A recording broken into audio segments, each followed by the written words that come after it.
बिस्मिल्लाहिर्रहमानिर्रहीम। अस्सलाम वालेकुम। मेरा नाम मोहम्मद सलमान है। मैं गवर्नमेंट हाई स्कूल 66 तहसील चिजावतनी ज़िला साहिवाल का 8 क्लास का तालिब इल्म हूँ। मेरे स्कूल का MS कोड 39110050 है।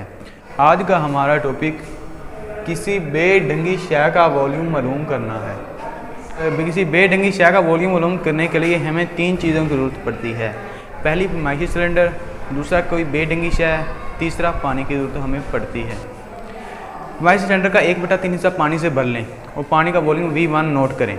एक छोटी सी बेढंगी शय ले लें और उसे आहिस्ता आहिस्ता से फरमाइशी सिलेंडर में डाल दें। सिलेंडर में पानी का लेवल बढ़ जाएगा। अब वॉल्यूम V2 नोट करें। वॉल्यूम में इजाफा V दरअसल सिलेंडर में डाली गई बेढंगी शय का वॉल्यूम है।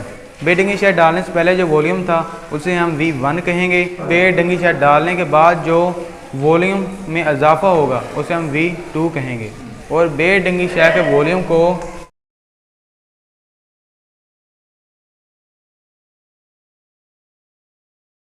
V2 - V1 के फार्मूले से मालूम कर सकते हैं। आज का हमारा टॉपिक ख़त्म हुआ।